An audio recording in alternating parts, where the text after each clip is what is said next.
सलमान खान सिर्फ एक अच्छे कलाकार ही नहीं बल्कि एक अच्छे इंसान भी हैं।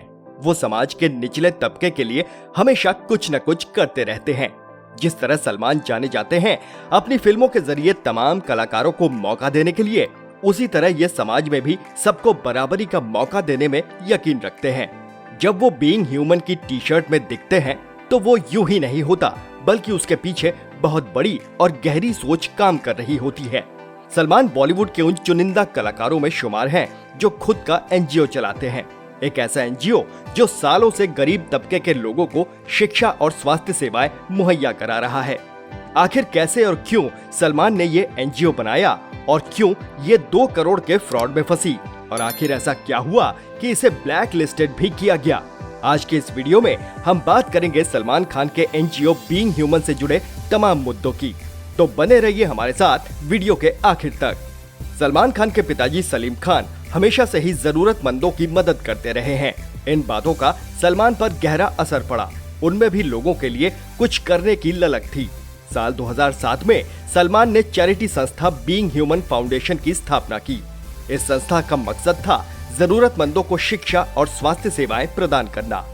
सबसे पहले समझने की कोशिश करते हैं बीइंग ह्यूमन के बिजनेस मॉडल को। दरअसल बीइंग ह्यूमन अपनी कमाई मर्चेंडाइज की बिक्री से करता है। वो खुद अपने ब्रांड के तहत कपड़े, घड़ियां, ज्वेलरी आदि सामानों की बिक्री ऑनलाइन और ऑफलाइन स्टोर के जरिए करता है। इसकी बिक्री से हुई कमाई का ही एक हिस्सा जरूरतमंदों पर खर्च किया जाता है। हालांकि बीइंग ह्यूमन खुद कुछ भी मैन्युफैक्चर नहीं करता, बल्कि इसके लिए उसका मंधाना इंडस्ट्रीज के साथ टाई अप है। मंधाना की ग्लोबल सेल्स का लगभग 10% हिस्सा बीइंग ह्यूमन का है। इसके अलावा उसके पार्टनर की लिस्ट में अक्षरा हाई स्कूल, असीमा, फोर्टिस फाउंडेशन, माया फाउंडेशन, सुजुकी मोटरसाइकिल और द मैक्स फाउंडेशन शामिल है। बीइंग ह्यूमन फाउंडेशन के जनहितकारी कामों की लिस्ट लंबी है। फाउंडेशन हर साल मुंबई के अक्षरा हाई स्कूल के 200 बच्चों की पढ़ाई लिखाई का खर्च उठाता है। इसके अलावा 300 बच्चों का खर्च मुंबई की ही संस्था असीमा के माध्यम से उठाया जाता है। यही नहीं, फाउंडेशन वीर पहल को भी अनुदान देता है, जिसके तहत दिव्यांग लोगों को आत्मनिर्भर बनाने के प्रयास किए जाते हैं। लेकिन साल 2017 में फाउंडेशन को ब्लैक लिस्ट किए जाने की धमकी मिली। ये धमकी किसी और ने नहीं बल्कि ग्रेटर मुंबई के महानगर पालिका ने दी थी।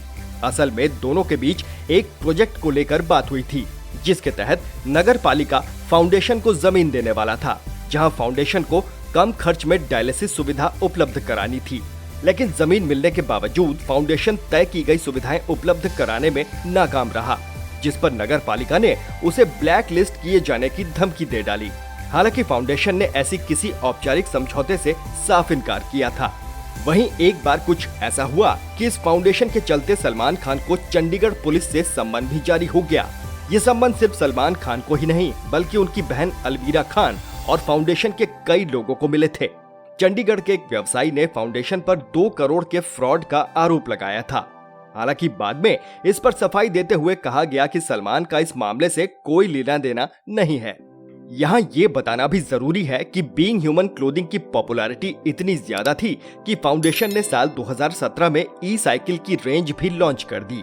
अब क्योंकि सलमान बीइंग ह्यूमन के प्रोडक्ट्स को खुद ही एंडोर्स करते हैं, इसलिए साइकिल भी वही एंडोर्स कर रहे हैं। लॉन्च के ठीक बाद सलमान ये साइकिल खुद चलाते नजर आए थे। हालांकि लॉन्च के समय ही इसकी कीमतें बहुत महंगी थी। लॉन्च के समय ये 40,000 से लेकर 60,000 तक में उपलब्ध थी। हालांकि बीइंग ह्यूमन फाउंडेशन विवादों में भी रहा है। सलमान खान के इस फाउंडेशन पर सलमान की ही फिल्म दबंग के डायरेक्टर अभिनव कश्यप ने साल 2020 में तमाम गंभीर आरोप जड़े थे। उन्होंने अपनी एक पोस्ट में लिखा था कि बीइंग ह्यूमन जनाब सलीम खान का सबसे बड़ा आइडिया था। इस फाउंडेशन की चैरिटी महज एक दिखावा है। दबंग की शूटिंग के दौरान मेरे सामने 5 साइकिलें बंटती थी और मीडिया छापता था कि दानवीर सलमान ने 500 साइकिलें गरीबों में बांटी। सारी कोशिशें सलमान खान की गुंडे मवाली वाली छवि को सुधारने की थी, ताकि इनके तमाम क्रिमिनल कोर्ट केसेस में मीडिया और जज थोड़ी रियायत बरतें। अभिनव ने चैरिटी के नाम पर मनी लॉन्ड्रिंग का भी आरोप जड़ दिया। साथ ही उन्होंने सरकार से बीइंग ह्यूमन की जांच कराने की भी मांग की। अभिनव के इस आरोप पर सलीम खान ने भी पलटवार करते हुए कहा था कि मैं अगर कार से कहीं जा रहा हूं और रास्ते में कोई कुत्ता भौंकता है तो ना ही मैं कार से उतरूंगा और ना ही उस पर ध्यान दूंगा। हालांकि सलमान ने इस पर कोई प्रतिक्रिया नहीं दी थी। बीइंग ह्यूमन फाउंडेशन की सच्चाई क्या है, ये जानना समझना जांच एजेंसियों का काम है। ये एक लोकतांत्रिक देश है, यहाँ कोई भी किसी पर भी कोई भी आरोप जड़ सकता है। मीडिया में आरोप लगाने से बेहतर है कि पुलिस में या किसी अन्य जांच एजेंसी में शिकायत दर्ज कराई जाए। फिलहाल तो हम यही कहेंगे कि अगर फाउंडेशन जैसा बताया जाता है वैसा ही काम कर रहा है तो वो बहुत ही नेक काम कर रहा है। सलमान खान के इस फाउंडेशन पर आपकी क्या राय है, कमेंट बॉक्स में जरूर लिखिए। वीडियो अच्छा लगा हो तो लाइक करिए और शेयर भी करिए।